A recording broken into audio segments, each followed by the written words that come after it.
you wanted the best, you've got the best podcast. The hottest podcast in the world. The Chris Voss Show, the preeminent podcast with guests so smart you may experience serious brain bleed. The CEOs, authors, thought leaders, visionaries, and motivators. Get ready. Strap yourself in. Keep your hands, arms, and legs inside the vehicle at all times, because you're about to go on a monster education roller coaster with your brain. Now, here's your host, Chris Voss. I'm Chris Voss here from the ChrisVossShow.com. There you go, ladies and gentlemen. Welcome to the big show. We certainly appreciate you guys being here. As always, the Chris Voss Show is the family that loves you but doesn't judge you. At least not as harshly as your mother-in-law, because, she wanted your wife to marry Bill, and Bill turned out to be that successful stockbroker, and she'll never let you live it down. But you know what? Get on her good side. Refer her and your family friends to goodreads.com/Chris Voss, LinkedIn.com/Chris Voss, Chris Voss One, the TikTok, and all those crazy places on the internet. We have an amazing young man and author on the show with us today. He's the author of the newest book that comes out called PlanAssist, Make Better Financial Decisions. I like that title because some of us really need to do that. Timothy Clifford is joining us on the show. He'll be talking to us about his insightful book. Tim began his career on the bustling floor of the Chicago Mercantile Exchange in the 1980s, he doesn't look that old, starting as a runner and ending as a trader, gaining a solid foundation in financial markets. In the 1990s, he joined Charles Schwab and Company, working with financially successful clients and observing key distinctions between high earners who accumulated substantial wealth. This insight led him to focus on structured wealth building. By the 2000s, Tim advanced into leadership roles and became more committed to helping others build and maintain their value. In 2012, he earned a certified financial planner designation and founded Core Wealth Consultants, LLC in Central Florida. And the creation of PlanAssist marked his significant milestone. It aims to provide successful people with the best of both worlds, complete control while receiving guidance, while you can choose to follow or not. And PlanAssist offers formal input and assistance with financial decisions while keeping you in control. It embodies Tim's philosophy that financial success comes with a consistent, disciplined decision-making over decades. And so I guess reckless decision-making doesn't work. Welcome to the show, Tim. Thank you, Chris. Thanks for having me. I appreciate it. There you go. So reckless financial planning doesn't work? No, reckless doesn't work. Most people, though, on a serious note, though, most people make good financial decisions, interesting enough, for the most part. It's just, can you make better decisions? And that's really what I really try to help people with is a lot of people are pretty good at managing their own investments and managing their finances, but there's a lot of pieces that they could just do better, and that's really what I wrote the book about. There you go. Except for my Uncle Bob. He lives down by the river. That's why his mother-in-law doesn't like him. See that where the joke lies? There it is. There's exceptions, though. Yeah, definitely for him, there's exceptions. He's the weird one at the Thanksgiving dinners. I don't have an Uncle Bob. Hey, Tim, give us your .coms. Where can people find you on the interwebs? PlanAssist.com. And then on LinkedIn, it's Timothy Clifford, CFP, or Timothy Clifford. You can find me. There you go. So give us a 30,000 overview. What's inside your book, PlanAssist, Make Better Financial Decisions? Over the last 10 years, I've met with hundreds of clients, and one of the things that it's become obvious is people need a little bit of help to make better financial decisions. And like I commented on earlier, most people make good financial decisions, but can we make better financial decisions? And one of the things I kind of had an aha moment or a ha-ha decade at Schwab is I noticed that people that made a lot of money made different financial decisions than people who had a lot of money. And so over the last 10 years, that's really been my main kind of focus is how do I help people make decisions that someone with a lot of money would typically make? And sometimes it's minor differences, but those minor differences make a huge difference over a decade or two. Yeah. So my dad when I was growing up, my dad used to love this question. He would say, it was something about how, would you like $1 million now or a penny a day with compound interest at whatever percent for 10 years, I think that was the example or something like that.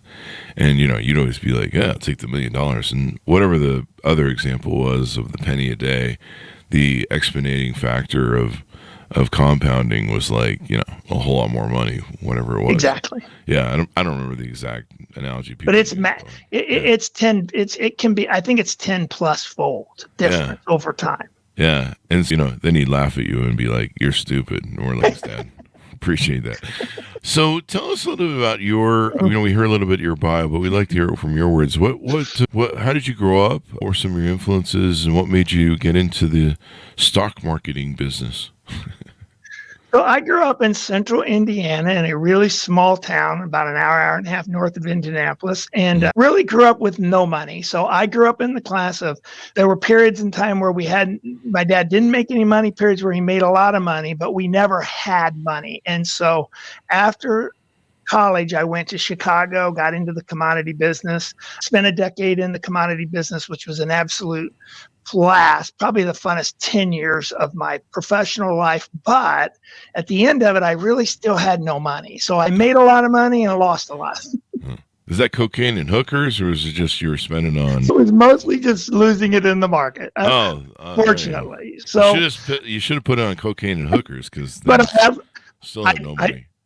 But I did have, that's a fair point, because I did have lots of friends that lost money that way too. But mine was mostly trading. And so I kind of came to my senses of, this isn't going to work long term. No matter how much I make, I just wasn't holding on to it. So I went to work at Schwab. And as over that 10 years in Indianapolis, I started to work with a lot of people who not only made a lot of money, but they had a lot of money. And it just became obvious these people made different decisions than those who made a lot of money. And so really I kind of just built PlanAssist out of that philosophy and that kind of aha. And it's, it's been decades, so it's not something I just kind of woke up and did. It's something that I kind of put together over the course of 15, 20 years. There you go. So now you're sharing that knowledge in your new book and the stuff you do. Tell us about your, with the new book, you talk about several principles. So have a plan, be diversified, and seek counsel. It seems like those are the three core structures. Is that about right? That's right. That's exactly right. So I have to have a plan? Oh my God. This is work. Now, and don't think of a plan as something that is work. With all honesty, a plan is, you don't do anything. You don't even go on a trip to the grocery store without a plan. I'm going down this road. I'm going down that road. So a plan does not have to be some 35 or 40 page PDF with a bunch of details in it. It's nothing more than a kind of a here-there strategy of, I'm here and I want to be there, and then make sure your significant other is on the same page. And that's the beginning of a plan. But with that said, I'm in the process of building a extension on our house. And so think of the original start of that plan as super fun, and it shouldn't be work. It should be enjoyable. And what I mean by that is kind of what colors and what's it going to look like and what's the size of the walls and all that kind of stuff. But at some point you want to connect a engineer to a construction plan. So you need to have a CAD drawing, put all that information in, and some of the fun gets taken out of this extension when they start saying this extent, you need to put a pole here because this is too long without a support structure. And you're like, can we do steel, or the architect or the engineer will come up with that. So my point is a plan does not have to be complicated and should not be early on, but at some point you do want to connect the dots in the sense that you have some financial plan that does connect the dots, like a CAD drawing would with a extension on your house. But it still doesn't have to be, again, super complicated or really painful. It just needs to be clear. Here's what I'm doing. Here's how I am, and connecting your financial decisions. And I imagine you give some examples of that type of blueprint. Lots of them. There you go. Yeah. So people can figure it out for themselves and plan it out. But, it's true. People, especially people that are successful or rich, and I resent all of them. No, I'm just kidding. The people are like that. They just have figured out little strategies. They have strategies of how things work, and they figured out angles, and usually they paid high-powered attorneys to do that for them, or high-powered CPAs or whatever. And, those are the blueprints that you want to take and copy because, doing the same thing over and over again, getting bad results and expecting different results is, not a way to really work things out when it comes down to it. Yeah. So the next step in your process is be diversified. What sort of diversification do you recommend? Should I put half my money on hookers and blow and then another half on Bitcoin? No, that's probably not diversification. I'm going to go with that speculation. Damn it. I'm going to have to call my accountant. So diversification, first, if you talk to any financial advisor, there's a couple things that's important to understand about diversification. But the first one is concentration creates wealth, okay? And diversification preserves wealth. So concentration, you put all your money in one place, watch it closely. That's how people get rich. Once you get rich, diversification will preserve that wealth. Now, with that said, you have to come up with some kind of balance, and it's more art than science. So if you're in your 40s, you can't just put all your money in, unless you're making a ton of money. But if you're not making a ton of money, you can't just put all your money in a diversified portfolio and think that's going to necessarily make you wealthy. You probably need to put some money in some concentrated positions, the company you work for, et cetera. The best story I can tell on that is I had a really good friend. He was 25 years older than me, but he was a super good friend, and he had made a lot of money, had a lot of money. And he'd say, Tim, just take all your money and put it in S&P 500. And I said, yeah, but Joe, that's not what you did. You put all your money in, and back then he had Napa Auto Parts stores, and he put all of his money in there. And then once he got rich, he went and diversified. I said, it's more a kind of when do you do it? So diversification is diversify across assets with some concentration, which I talk about in the book using the core explore strategy. And we don't have time to get into it here, but it is kind of a combination. And then lastly, you want to be diversified across kind of three things. So you want your assets diversified. Everyone knows that. Okay. So have, large cap, small cap, international, et cetera. But you also want to be diversified across tax liability. So you want to have money in a tax-free, a taxable, and a tax-deferred account. So when you get into retirement, you have some control over your tax bill. And then the last thing you want to be diversified across is income streams. So you want to have multiple income streams so you're not kind of dependent on one thing from that perspective. So I touch on those kind of three concepts. There you go. And then the final one, seek counsel. Tell us about that. It's the hardest one. The hardest one, really? Wow. Yeah, and it's the hardest one by a long shot, okay? Because when to have a plan and be diversified, that's kind of pretty objective. And if you sat down with 10 financial advisors or 100 financial advisors, it's likely that they're going to come up with a very similar strategy or plan. The only thing that would change from advisor to advisor more than likely would be kind of prioritization and order that you're going to do stuff in, which can make a huge difference. So hiring a financial advisor is a big deal, but it's still going to be somewhat subjective or objective. Okay. When you get to seeking counsel, that becomes really subjective. And where I find the biggest challenge there is people who are really successful, they're smart. I mean, they've acquired a decent amount of money in their 401ks. They're making good money. They're excelling in their careers. So seeking counsel is not something they do naturally, and it's not something they do happily, to be honest with you. And then kind of on top of that, it becomes even more challenging in the sense as there's two kinds of counsel that becomes blurred, and people don't kind of realize it, and I do touch on this in the book, is there's formal counsel and informal counsel. And what I mean by that is formal counsel would be a counsel you pay for. This is what rich people are constantly doing. Okay, they have lots and lots of formal counsel. To your point about, the joke about hiring a lawyer, they literally have lawyers, so they don't sign leases, they don't do anything without getting formal counsel. What a lot of people do is they get informal counsel, i.e., their friends, their parents, their neighbors, and that counsel can be really valuable and also pretty colorful, so it can be fun, but you have to get the balance. I'm not saying informal is bad or formal counsel is good, comparing them. I'm just saying those are two different types of counsel that people really need to consciously think through, and you really need to get both, and they're very different counsel. So think of formal counsel as counsel you pay for, so that'll have a tendency to have a little boring, focus. I tell some of my clients, they're like, "This is really boring. Do we do something different?" And I say, "No, that's my job. Keep it boring." This is really boring. I mean, it's some of these things. I mean, what do you want? The Kardashians to come out and give you financial advice? I mean, correct. Come on, people. People do. You want P.T. Barnum to show up with a bag of clowns and be like, dun dun dun dun dun dun dun. Yeah, I mean, math and financials are boring, but they're really necessary if you want to retire wealthy and do all that stuff. It's kind of a deal. Evidently, I hear. I don't know. I don't want to know.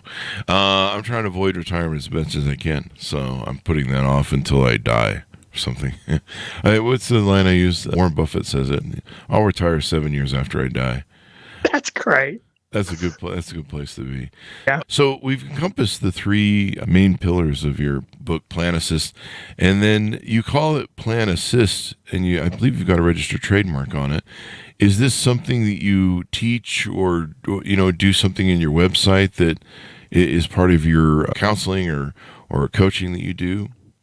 I do. And I've gone through over the years, I've kind of put seminars together and presentations together and done some stuff, different organizations. So I have a whole process that I take them through, but the book is only 50 pages. I mean, so this is not some long detailed book. It keeps you at 30,000 foot, but it really does touch on all the principles that I have implemented personally and seen people with wealth implement over the last 25 years of my career. And I don't go into like minutia detail on any of them, but I get you enough to where you kind of I get that, or you can go do your own research on it. But all of it's pretty normal in the financial services. You should, if you go sit down with if you read PlanAssist and go sit down with a financial advisor, it's very likely that you'll hear a lot of the same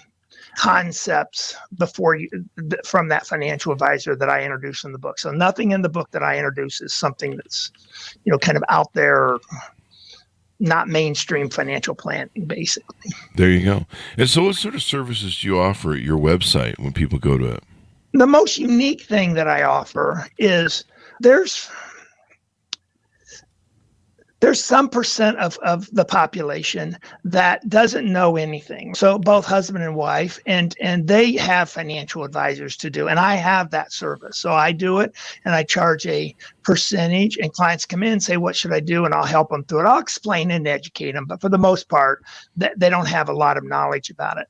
Mm-hmm. The second service I offer is somewhat unique because there's a lot of people out there who manage their own investments and do it do a good job with it. Now, they might be missing they might have some holes in their plan, et cetera. But for the most part, I see lots of people doing their investments themselves. The challenge they have is if something happens to them, their significant other knows nothing. And so then where do they go? And so like I have quite a few clients that use PlanAssist subscription service for just that point where, okay, I'm going to interview you. We're going to have an annual meeting. I'm going to send you some reports, but I don't really he or she doesn't need my advice. They already know what they're doing. But if something happens to them, their significant other at least has some place to start. They may not hire me as their financial advisor, but at least it's all one place and kind of here's what you got and here's how things go. And then the third is just for people who kind of both people know what they're doing, and then it helps them organize their investments. So that's kind of my kind of main service. There you go. Is there a minimum net worth you need to have or anything like that? For managing someone's investments where I do it themselves, or I actually do it, it's $100,000, which makes sense because of kind of fees and those types of things. But for PlanAssist, there isn't, because that's a subscription-based model where they just pay $100 a month, and I'll give them my advice, I'll give them the technology, I'll show them, I'll build the plan for them, I'll give them some diversification strategies, I'll help them with seeking counsel, whether it's like I have my own kind of circle of advisors, or use their circle of advisors to help them make financial decisions. That one is kind of, they do it though, we kind of help them do it, is maybe the best way to describe it. That's what you kind of clicked on when you started the show, was best of both. There you go. Now, I'm looking at the website. Now, that explains the flat fee, one simple flat fee service to the PlanAssist. Exactly. And they can schedule a call by hitting the button on the website and talking to you guys. Exactly. And that's probably the most unique part of my offering. Other advisors will have a fee, but they don't usually lead with it. I kind of think that's really unique in leading with it. So it's not a unique offering. It's just unique in the sense that I lead with it. There you go. And then you have PlanAssist Plus. Do you want to tease a little bit about that now? And the PlanAssist Plus is basically just the extension of, I'm going to manage the assets and diversify the assets themselves for them, manage it for a flat fee. That's the $100,000. So you get everything that PlanAssist has, i.e. a plan, a diversified strategy, help them with seeking counsel. And again, people misconstrue this seeking counsel. I want to just touch on this before we kind of go, is don't think of seeking counsel as someone selling you something or someone telling you what to do. It's literally just here's my situation, give me some feedback, and then you choose whether to follow it or not. And I can tell you, of all the things that people with lots of money teach their children, that is it. Those people really know how to. Every day of my life. Starting at there you age go. 6, now 64. I'm sorry. Remember the day of the week. It's reading weather, actually one of your personal pages. and My news speech event. device going off. So the some of this stuff that you've covered here is great. What do you find most people are struggling with their finances? What's the number one thing that they screw up the most, or they need to work on the most? This sounds ridiculously simple, but it is living outside their means. I mean, most of them don't have a plan, and they just spend more than they make. I mean, that's relatively obvious.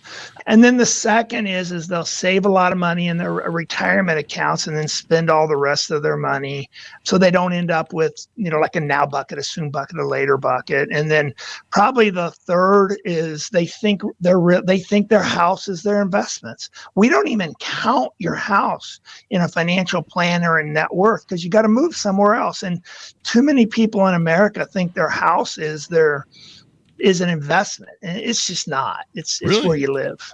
No, Even now, with the housing prices soaring, stupid crazy. it's not. It's not. Wow. I don't. If you have $1 million house and you sell it, where are you going to go? You're going to go That's to another true. $1 million house. I see how that works. Yeah, that's true. Most people do that, and they upgrade and stuff. And That's exactly what happens. So a few people will downgrade, but even downgrade. So I'm in Central Florida, and even downgrading is difficult because you sell your house for $800,000, and let's just say you don't know anything on your house. You're not going to buy something relatively nice for less than say $500 if you're used to living in an $800,000 house and neighborhood. Then you're going to pay taxes. You're going to pay to move. So it's going to cost you $100,000. So you might bank $200,000. That's not. Yeah. That's not a retirement plan. Yeah, that makes sense. One of the problems if you've been in a house for a long time, especially with what's going on with inflation, you may own a house that's worth $1 million, but you paid $500,000 for it. And if you sell it, all the new houses are $1 million. So you're kind of fucked. Oh, that's right. Yeah. That's exactly right. Yeah. My mom's been in the same house for like 30 years. And I'm like, Mom, you should move. And she's like, I can't buy a new house for... Correct. doesn't trade across. And I'm like, yeah, I get it. And think about it, and then people will see their house and say, I have $1 million so I can afford a Lexus, when really they should be buying a Toyota. And again, I'm not pro Lexus or Toyota. I have no problem with people having Lexuses, but or anything. It's just, it needs to be, again, fit within the plan. And that's the one thing the plan does for people is, even if it's a simple here, there plan, I'm here and I want to go there, is it doesn't help. It helps with the no. It helps with that, no, we're not doing that, because that does blow our plan up. Wow. There you go. I was reading something the other day. I think maybe it was a TikTok video, but it basically said, a lot of people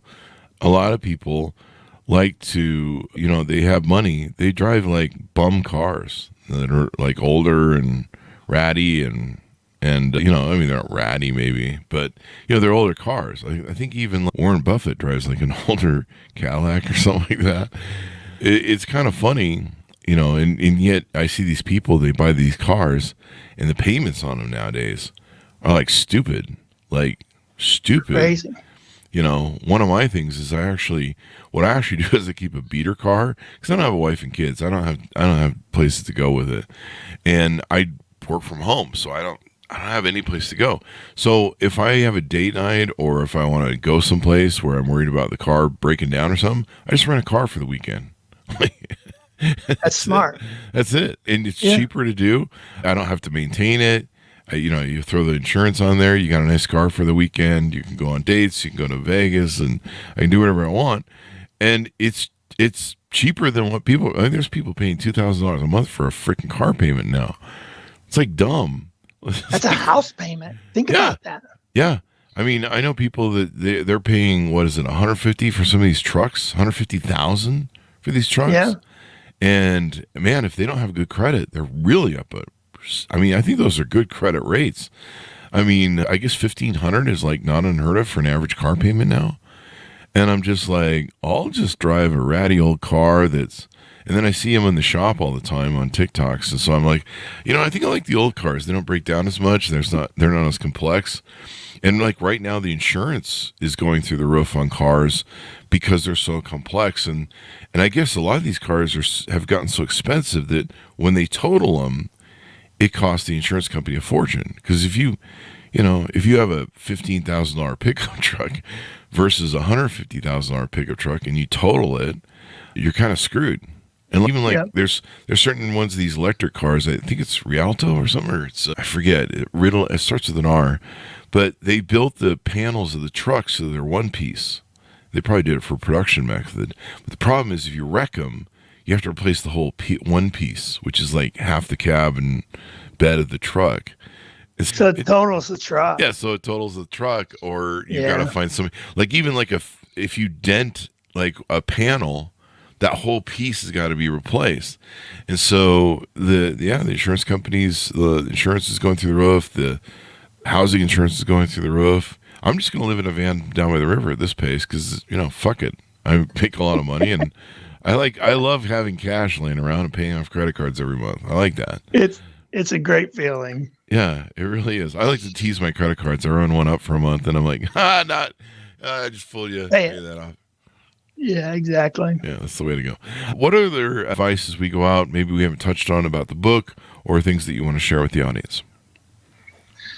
I think the other kind of embedded philosophy is maybe a better way to word it than the three principles: have a plan, be diversified, seek counsel. Is the first philosophy is financial success is not an event. It's the combination of all the decisions someone's made over decades. And that's why having a plan, that's why really thinking through your financial decisions matter, because you think one little decision doesn't matter, but maybe it doesn't individually, but the accumulation of those decisions do matter over a long period of time.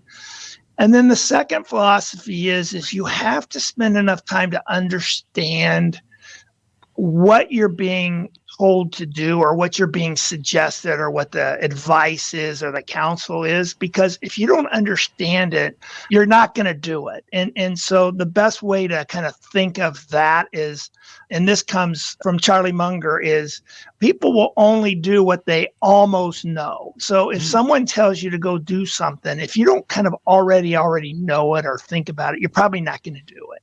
And, you kind of got to almost know. And I think that's something that this book will help with is if you understand kind of those basic principles and philosophies that I kind of touch on in the book, when you sit down with your financial advisor, I think you'll find it a much more productive and enjoyable experience, to be honest with you. It won't feel like it's being, you're not going to the dentist, you're going to kind of enjoy to basically make better financial decisions over a long time to become financially independent. There you go. And your teeth won't hurt after. Exactly. That's right. I'll tell you though, that I have clients that they think of going to an advisor is like literally the dentist. It's really rough. I'd rather go to a financial advisor than a dentist any day of the week. That's just how I roll. Sorry. I'll bet it's 50-50 though. If you poll the audience, it's probably 50-50. Yeah. There you go. I probably lost the 5 dentists who listen to the show with that comment. So sorry, guys. Fun is fun. Final thoughts as we go out and pitch people on where they can reach out to you, find out more about you, your .com, et cetera, et cetera. Again, PlanAssist.com. I can only help people. I'm a state right licensed financial advisor in Florida. So I can really only help people that are in Florida, Indiana, and Michigan. So I'm licensed in those 3 states. Everywhere else, I'm not actually licensed. But the concept of PlanAssist and kind of have a plan, be diversified and seek counsel applies to everyone. So whether you're already really wealthy and you're probably already doing some of it, but can you do better? Or if you're just making a good living and not saving the amount of money, it gives you some kind of key pieces to think about and manage. There you go. And give us the .com one more time as we go out. It's PlanAssist, PLAN, and then assist, ASSIST.com. So PlanAssist.com. There you go. Thanks, Tim, for coming on the show. We really appreciate it. Thank you, Chris. I enjoyed meeting you, and thanks for having me. I appreciate it. Yeah, thanks for coming by. We've learned a lot today. Order the book, folks. Wherever fine books are sold, it's called PlanAssist with one word. That's PlanAssist. Make Better Financial Decisions by Timothy Clifford. Thanks, Ronitz, for tuning in. Go to goodreads.com/Chris Voss, LinkedIn.com/Chris Voss, Chris Voss 1 on the TikTokity, and all those crazy places on the internet. Thanks for tuning in. Be good to each other. Stay safe. We'll see you next time. Thank you.